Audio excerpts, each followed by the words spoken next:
National grid میں خرابی، کراچی سے ملک کے بیشتر حصوں میں بجلی کا بڑا بریک ڈاؤن۔ کراچی میں بجلی کا breakdown Hubco Jamshoro transmission line کی ٹرپنگ کی وجہ سے ہوا، جس کے باعث الیکٹرک کے تمام فیڈرز بند ہو گئے۔ ترجمان کے الیکٹرک کا کہنا ہے کہ واپٹا سے کراچی کو بجلی کی فراہمی معطل ہو گئی، جس کے باعث پورے شہر کو بجلی کی سپلائی بند ہو گئی، جبکہ ملک کے دیگر شہروں میں بھی بجلی کی عدم فراہمی کی اطلاعات موصول۔ ترجمان کا مزید کہنا ہے کہ بجلی بندش کی وجوہات کی تحقیقات کے ساتھ ٹیمز بحالی کے لیے متحرک، جبکہ صارفین مزید رہنمائی کے لیے الیکٹرک کے سوشل میڈیا پلیٹ فارم سے رابطہ کر سکتے ہیں۔ ان کا مزید کہنا تھا کہ بجلی کی بحالی کا عمل شروع کیا جا چکا ہے، تاہم بحالی میں اندازاً 5 گھنٹے لگ سکتے ہیں۔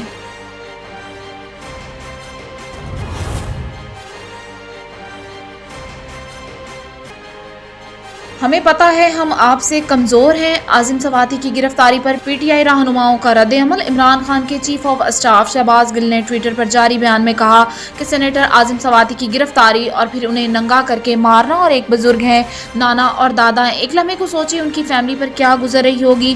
انہوں نے کہا کہ ہمیں پتہ ہے ہم آپ سے کمزور ہیں، کچھ نہیں کر سکتے، اس لیے آپ سے استدعا ہے کہ مجھ سمیت پارٹی کے کسی جوان کو پکڑ لیں، لیکن بزرگ کو ننگا نہ کریں۔ فواد چودھری نے کہا کہ عاظم سواتی پر تشدد کی خبریں پریشان کن ہیں۔ سیاسی قیدیوں پر تشدد پاکستان میں ایک نیا معمول بن گیا۔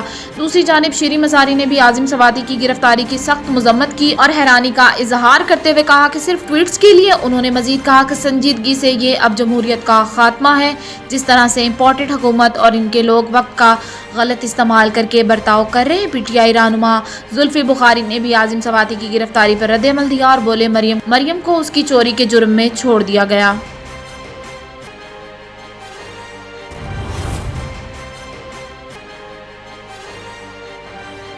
ایف آئی اے منی لانڈرنگ کیس میں بری ہونے پر حمزہ شہباز کا رد عمل۔ مسلم لیگ نون کے رہنما حمزہ شہباز نے ایف آئی اے منی لانڈرنگ کیس میں بری ہونے پر رد عمل دیتے ہوئے کہا کہ منی لانڈرنگ کے جھوٹے مقدمے میں عدالت نے وزیر اعظم شہباز شریف اور مجھے باعزت بری کیا۔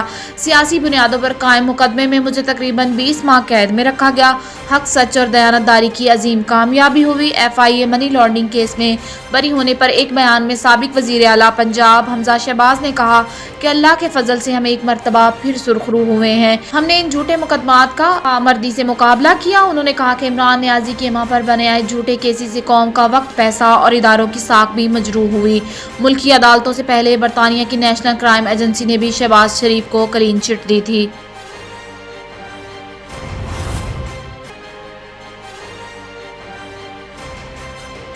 پی ٹی آئی رہنما عاظم سواتی گرفتار، جسمانی ریمانڈ پر پولیس کے حوالے۔ ذرائع کے مطابق عاظم سواتی کو F I A cyber crimes کی جانب سے رات گئے حراست میں لیا گیا۔ ذرائع کا بتانا ہے کہ پی ٹی آئی رہنما عاظم سواتی کو ان کے متنازع ٹویٹس پر گرفتار کیا گیا۔ عاظم سواتی پر اداروں کے خلاف بیان دینے اور لوگوں کو اشتعال دلانے جیسے الزامات ہیں۔ ذرائع کے مطابق عاظم سواتی کا نام ممنوعہ فنڈنگ کیس میں بھی شامل ہے اور وہ سائبر کرائم بھی ایک کیس میں زیر تفتیش رہے، تاہم اب تک اس بات کی تصدیق نہیں ہو سکی انہیں کس کیس میں گرفتار کیا گیا۔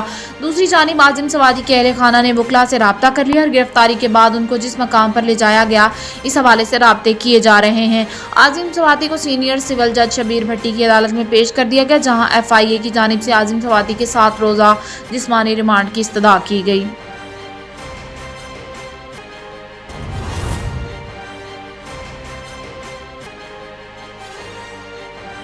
بس حادثے میں جاں بحق افراد کی لاشیں ایدی مرکز سے آبائی علاقوں کو روانہ۔ حادثے کے حوالے سے موٹر وے M9 کے کمیڈیٹینٹ آفیسر سید فرحان احمد نے میڈیا سے بات چیت کرتے ہوئے بتایا کہ حادثے کا شکار بس نئے ماڈل کی تھی، جبکہ بس کا ایمرجنسی ڈور بھی ٹھیک کام کر رہا تھا اور رفتار بھی قانون کے مطابق تھی۔